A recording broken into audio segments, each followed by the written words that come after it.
नमस्कार, MK news देख रहे हैं आप और मैं हूं आपके साथ मर्सी। आज 22 सितंबर है और आज से देश में जीएसटी की नई दरें यानी जीएसटी 2.0 लागू हो गई है। नवरात्र के पहले दिन से जरूरत की 90% से ज्यादा चीजें सस्ती हो गई है। इस बदलाव से आपकी रोजमर्रा की जरूरतों का सामान जैसे पनीर, घी, साबुन, शैम्पू से लेकर कार और एसी तक अब पहले से कहीं सस्ता हो चुका है। सरकार ने जीएसटी के पुराने 4 स्लैब्स को घटाकर सिर्फ 2 मुख्य स्लैब 5% और 18% कर दिया है, जबकि लग्जरी और हानिकारक वस्तुओं के लिए 40% का एक नया स्लैब शुरू किया गया है। जीएसटी में कटौती को लेकर पीएम मोदी ने भी रविवार शाम देश को संबोधित किया। उन्होंने कहा, अब देश में 375 से ज्यादा वस्तुएं सस्ती होगी। जीएसटी काउंसिल की 56वीं बैठक में 3 सितंबर को लिए गए इस ऐतिहासिक फैसले की घोषणा वित्त मंत्री निर्मला सीतारमण ने की थी। इस सुधार का मकसद टैक्स सिस्टम को सरल करना, अनुपालन को आसान बनाना और आम लोगों के लिए रोजमर्रा की वस्तुओं को और किफायती करना है। आज इसी विषय पर चर्चा के लिए हमारे साथ जुड़ रही हैं प्रैक्टिसिंग कॉस्ट अकाउंटेंट CMA आरती शर्मा जी। बहुत बहुत स्वागत है मैम आपका एमके न्यूज में। सबसे पहले मैं आपसे पूछना चाहूंगी कि जीएसटी 2.0 बड़ा बदलाव आज से लागू हुआ है। सबसे पहले आपकी प्रतिक्रिया जानना चाहेंगे कि आप इसे कैसे देखते हैं, इस बदलाव को कैसे देखते हैं। नमस्कार। जैसा कि सब जानते हैं, शारदीय नवरात्रे शुरू हो चुके हैं और आपने बिल्कुल सही कहा कि प्रधानमंत्री नरेंद्र मोदी जी ने जो शाम को, संडे शाम को या रविवार शाम को उन्होंने संबोधित करते हुए ये बताया, ऑलमोस्ट 99% जो हमारी आइटम्स हैं जिसके ऊपर जो जीएसटी है वो रेट 5% आ गया है। तो इससे जो सीधा सीधा और पहली जो प्रतिक्रिया है वो ये है कि जो मिडिल क्लास फैमिलीज हैं या मध्यम वर्ग परिवार जो हैं उनको डायरेक्ट बिल्कुल सीधा सीधा फायदा सरकार देना चाहती है और ऐसा दिया भी गया है। जो 18% वाली चीजें थी वो 5% पे आ गई। इवन कुछ जो 28% वाली भी थी वो भी 5% या 12% में आ गई हैं। तो इसका डायरेक्ट फायदा और सबसे पहली बात सरकार का जो एक तरह से हम सोचें जो कॉन्सेंट्रेशन है, जो उनका मुख्य उद्देश्य है वो सिर्फ और सिर्फ मध्य वर्गीय परिवारों को ज्यादा से ज्यादा लाभ पहुंचाना है, वो चाहे जीएसटी से हो या आप यूं कहें कि चाहे इनकम टैक्स से हो। तो ये बहुत ही फायदेमंद है जो कि सीधा मध्य वर्गीय परिवारों को ही जाता है इसका लाभ। जी, लेकिन आरती जी, सवाल ये भी है कि क्या पुराने स्टॉक का सामान लेने पर ग्राहकों को जीएसटी कटौती का लाभ नहीं दिया जाएगा? इस पर आप क्या कहेंगे? नहीं, ऐसा बिल्कुल भी नहीं है। देखिए, उसके लिए सरकार के पास, सरकार ने जो हमारे बिजनेसमैन हैं, जो व्यवसायिक हैं, जो दूसरे लोग हैं, उनके लिए अलग से एक प्रावधान है।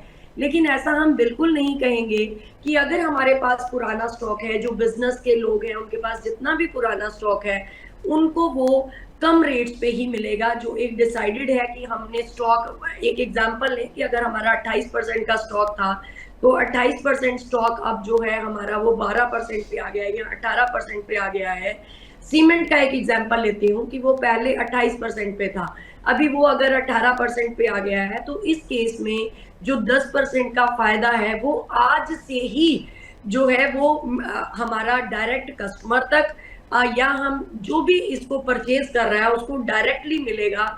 ऐसा नहीं है कि हमारे पास पुराना स्टॉक पड़ा है एज अ बिजनेसमैन तो उसके अलग जो हम ऐसा कहें कि उसके अलग रूल्स हैं, बट आज से ही ये बेनिफिट आपको मिलेगा, चाहे आपके पास पुराना स्टॉक है या आपने नया स्टॉक खरीद लिया हो। जी बिल्कुल आरती जी, आम जनता अक्सर ये सुनती रहती है कि जीएसटी से टैक्स चोरी कम होगी और सरकार की आय बढ़ेगी, पर इसका फायदा सीधे हमारे जीवन में कैसे आएगा? क्या महंगाई कम होगी या नौकरियां बढ़ेगी?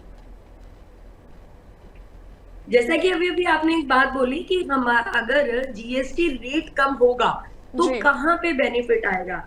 एक बात है रियल वैल्यू ऑफ मनी की, अगर हम बात कर रहे हैं तो what is the real value of money. अगर हम बात करें कि जो हमारा फॉर एग्जांपल 100 रुपए में जो चीज आ रही थी अब वो 100 में ना आके 90 में आ रही है या 95 में आ रही है या 85 में 85 रुपए में आ रही है, तो इसका मतलब क्या हुआ कि डायरेक्टली हमारी जो पॉकेट से आउट ऑफ पॉकेट एक्सपेंस है वो कम हुआ। तो रियल वैल्यू ऑफ मनी जो है वो इंक्रीज हो गई। उससे हम पहले से उतने ही पैसे में हम कम चीज खरीद पाते थे और अब ज्यादा खरीद पाएंगे। तो इससे जो जी सीधे सीधे महंगाई ही कम होगी। जी। आरती जी, क्या जीएसटी की नई दरें खास तौर पर किसी खास सेक्टर को ज्यादा प्रभावित करेगी, जैसे कि रियल एस्टेट हो गए, मोबाइल या फिर ऑनलाइन शॉपिंग वगैरह? देखो, वैसे तो ऐसा है कि हर सेक्टर में कुछ ना कुछ इफेक्ट पड़ा, लेकिन अगर जी आपने बात की ऑनलाइन शॉपिंग की, तो जैसा हम जानते हैं ऑनलाइन शॉपिंग में हर तरीके की शॉपिंग हो रही है। चाहे वो कपड़े की हो गई, चाहे वो हम किसी भी डिफरेंट स्टॉक की, चाहे वो ड्यूरेबल्स की, चाहे वो मोबाइल फोन्स की, सब जी तरीके की शॉपिंग इस पे हो रही है। तो इसका जो सबसे ज्यादा फायदा है वो ऑनलाइन शॉपिंग में ही होगा। इसी सेक्टर को सबसे ज्यादा ये प्रभावित करेगा। जी। आरती जी, हमारी एक आम समस्या ये भी है कि कई बार हमें बिल में जीएसटी सही से दिखता या दुकानदार छुपा लेते हैं। आम लोग इस बारे में मतलब आम लोग इस बारे में क्या करें कि ये शिकायतें करने पर कोई सही तरीका सामने निकल के आए? जो लोग इतना पढ़े लिखे नहीं है, उनको किस तरह से इसकी सहायता प्रदान की जाए? देखिए, वैसे तो सबसे पहली बात है, अगर हम कहें कि जो हमारा एक बात करें कि वो कस्टमर है, जो एंड यूजर जी कस्टमर है, उसको ना तो जीएसटी के इनपुट का बेनिफिट मिलता है, ना ही उसको उसको कोई भी बेनिफिट नहीं है। लेकिन अगर उसे ये लगता है कि मुझे जीएसटी का अमाउंट छुपाया जा रहा है, कि मेरे से जीएसटी कितना कलेक्ट किया गया और क्या ये जमा हुआ या ये सब कुछ, तो इसके लिए हम जो कंसर्न जहाँ पे भी आप कहें कि जो स्टेट का जीएसटी डिपार्टमेंट है, वहां पे एक एप्लीकेशन दी जा सकती है। लेकिन इससे क्या होगा कि इससे जीएसटी के बिल में, मतलब वो कई बार ऐसा रहता है कि लिखा ही कितना रहा और क्या, इसमें एक बड़ा लूप होल है कि जो सेल वो भी बताते हैं, जो B2C सेल कह सकते हैं कि डायरेक्ट कस्टमर की सेल है, उसमें कभी भी कस्टमर वाइज सेल नहीं दी जा सकती। तो इसीलिए इसमें बहुत ज्यादा सिर्फ इतना ही है कि हमें ये पता लगे कि हमारे बिल में कितना जीएसटी है और वो बिल अच्छे से काटे। इसके लिए आप स्टेट जो जीएसटी है वहां पे एक एप्लीकेशन दे सकते हैं और वो डेफिनेटली आपकी सुनी जाती है। और अगर आपको ऐसा भी नहीं लगता तो आप क्या कर सकते हैं, कोई एक आरटीआई डाल सकते हैं, अगर वो एक आसान तरीका है वैसे, और उससे जो जवाब है वो 30 दिन के अंदर अंदर आपको जरूर मिल जाता है। जी। आरती जी, सरकार ने कई चीजों पर टैक्स में छूट दी है, लेकिन सोना और चांदी जो निवेश का एक प्रमुख माध्यम है, पर कोई इसमें छूट नहीं दी गई और पुराने टैक्स नियम ही लागू है इस पर। इस नीति को आप कैसे देखते हैं और इसका निवेशकों पर क्या प्रभाव पड़ सकता है? ऐसा तो बिल्कुल सही कह रहे हैं आप कि जी सोने चांदी में कोई भी जीएसटी का जो है ऐसा प्रावधान नहीं लेकर आए। लेकिन इसमें सबसे अच्छी चीज देखिए, जो कि शायद आपने भी आज सुना, हमारे इंडिया में सबसे पहली बार 9 कैरेट गोल्ड की आइटम्स या 9 कैरेट गोल्ड के ऑर्नामेंट्स आ रहे हैं कि जी अगर आपने निवेश करना है या अगर आप ऐसा कुछ करना चाहते हैं तो 9% गोल्ड में भी कर सकते हैं, जो कि आज से पहले कभी भी ऐसा नहीं था। सिर्फ यही एक नया चीज लेकर आए हैं, अदरवाइज जीएसटी की रेट्स में कोई भी आप कहें कि कम नहीं हुआ है। बट एक अच्छी चीज है, जो लोग गोल्ड पहनना चाह रहे हैं, लेकिन 9 कैरेट गोल्ड, जैसा कि अभी तक विदेश में ही सिर्फ ऐसा होता था, लेकिन जी अभी हमारे देश में भी 9 कैरेट गोल्ड की कोई भी गोल्ड ऑर्नामेंट्स में हम इन्वेस्ट कर सकते हैं और उसमें देख सकते हैं। अदरवाइज और कुछ नहीं है इसके अलावा। जी। आरती जी, टैक्स के रूप में नुकसान झेलने से सरकार को क्या फायदा होगा? सरकार टैक्स के रूप में नुकसान क्यों उठाती है और इससे उससे क्या लाभ मिलेगा?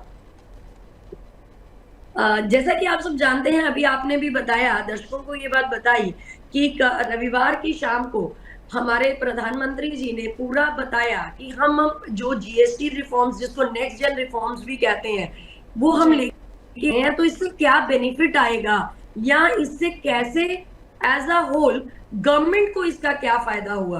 देखिए, हम समझ सकते हैं कि जब भी हमारा जो जीएसटी का रेट था वो 28% था या फिर हम कहें 18% था, तो उस केस में क्या होता है कि हमारी जो टैक्स चोरी बहुत ज्यादा होती है। तो ये टैक्स चोरी को रोकने के लिए, ताकि जो लोग मान लो 18 से सीधा 5 में आ गए या 12 से 5 में आ गए हैं, तो जी वो लोग क्या करेंगे, अपनी जो जीएसटी की सेल है, डिस्क्लोजर बढ़ेगा, इससे सरकार को डिस्क्लोजर बढ़ेगा और टैक्स चोरी कम होगी। जब हमारा डिस्क्लोजर बनेगा बढ़ेगा तो ऑटोमेटिकली जो सरकार को इसका बेनिफिट आएगा, क्योंकि हम ये चाहते हैं कि कंट्री एज अ होल एक ऑर्गेनाइज्ड सेक्टर में आ जाए। हम जहाँ पे कुछ ऐसी चीजें जैसे हम डायरेक्टली कह रहे हैं कि टैक्स चोरी की बात कर रहे हैं, जी। तो टैक्स चोरी इससे कम ही होगी, क्योंकि हमने स्लैब छोटी कर दी है। तो लोग कई बार ज्यादा टैक्स पे ना करते हुए टैक्स की चोरी करते हैं, तो वो लोग अब नहीं करेंगे और इससे अल्टीमेटली जो डायरेक्ट बेनिफिट सरकार को भी जाएगा और ज्यादा से ज्यादा लोग इसमें कवर हो जाएंगे। सरकार को अगर हम देखें तो ऐसा लगता है कि सरकार को कोई नुकसान नहीं, उल्टा फायदा ही होगा, टैक्स कलेक्शन बढ़ जाएगा।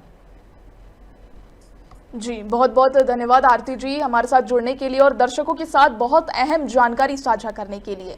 बता दें जीएसटी 2.0 के इस बड़े सुधार से देश के लाखों लोगों की रोजमर्रा की जरूरतें अब और भी किफायती हो जाएगी। 375 से ज्यादा वस्तुओं पर टैक्स कटौती से महंगाई पर काबू पाने में मदद मिलेगी और कारोबारियों के लिए भी टैक्स प्रणाली सरल और पारदर्शी बनेगी। प्रधानमंत्री नरेंद्र मोदी और वित्त मंत्री निर्मला सीतारमण की इस पहल का लक्ष्य है एक मजबूत, सहज और अधिक विकसित भारत बनाना। हम उम्मीद करते हैं कि ये बदलाव आम जनता के जीवन में सकारात्मक प्रभाव लेकर आएगा और देश की आर्थिक वृद्धि को और तेज करेगा। फिलहाल आज के लिए इतना ही, और भी अपडेट्स जानने के लिए देखते रहिए MK न्यूज। नमस्कार।